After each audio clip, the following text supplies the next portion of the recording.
Title: The Whispering Woods, where the forest claims you. Twilight fell upon the forest of souls, a purple shroud swallowing the last remnants of light. Marco, an experienced but impulsive hiker, ignored the park ranger's warnings about straying from the marked trail. He wanted a unique photograph, a panoramic view from a high point that, according to an old map he'd found in his grandfather's library, existed in the heart of the Green Labyrinth. The forest soon closed in around him. The trees, tall and twisted, leaned in like watchful specters. Light filtered through the canopy of leaves, creating a mosaic of dancing shadows that played tricks on his eyes. He followed the map, confident in his ability to navigate, but as he ventured deeper, an unsettling feeling took hold. The silence was oppressive, broken only by the crunch of leaves under his boots and the frantic beating of his own heart. The map began to contradict itself, the paths forking illogically, and each choice led him to a place that seemed suspiciously familiar. The sun had completely disappeared, and the darkness became absolute, interrupted only by the pale moonlight that filtered through the branches.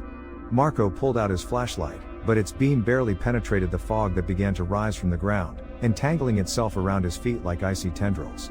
Then, the whispers began.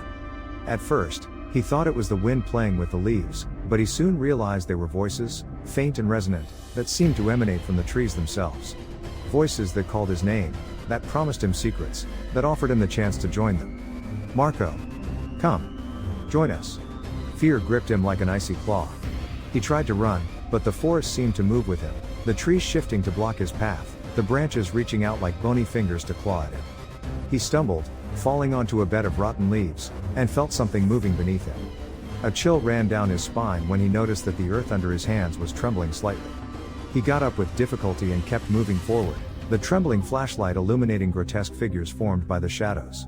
He saw faces in the trunks of the trees, eyes that followed him with a malicious curiosity. He heard the crackling of breaking branches behind him, but when he turned around, there was nothing there. The feeling of being watched intensified. He felt invisible presences surrounding him, spirits of the forest that were cornering him, playing with his mind. He began to doubt his sanity. Was he hallucinating? Was he going crazy? In the middle of the darkness, he saw a light in the distance. A faint amber glow that pulsed between the trees. With renewed hope, he ran towards it, stumbling and falling, but always getting back up, driven by the promise of escaping this nightmare. The light led him to a clearing in the heart of the forest.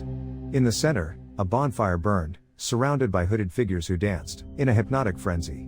Their faces were hidden by the shadows of their hoods, but Marco felt that they were watching him with intense fascination. "Welcome, Marco," said a guttural voice that seemed to come from everywhere at once. "We were expecting you." Marco felt a paralyzing terror. He stepped back, but the figures moved closer, closing the circle around him. He tried to speak, but the words were stuck in his throat. "Join us," repeated the voice, this time closer, more intimate. "Become part of the forest. Free yourself from the chains of the outside world." Marco looked around, desperate to find a way out. But there was none.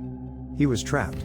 The hooded figures extended their hands towards him, and he felt an invisible force pulling him towards the bonfire. He fought, he screamed, but it was useless. They dragged him towards the fire, and as the flames licked at his skin, he felt an agonizing pain that mixed with a strange sense of liberation. His flesh was consumed, his bones turned to ash, and his soul merged with the forest. Over the years, other hikers were lost in the Forest of Souls. Some were found dead, with an expression of terror on their faces. Others simply disappeared without a trace. It was said that their spirits still roamed the Green Labyrinth, trapped forever among the trees, whispering in the wind, calling others to join their eternal dance. And if you ever find yourself lost in a dark forest, pay attention to the whispers. Because the forest is always calling, always looking for new souls to claim. And once you become part of it, you can never escape. You become the whispering wood, the shadow that moves among the trees, the voice that lures the unwary to their doom. You become the forest.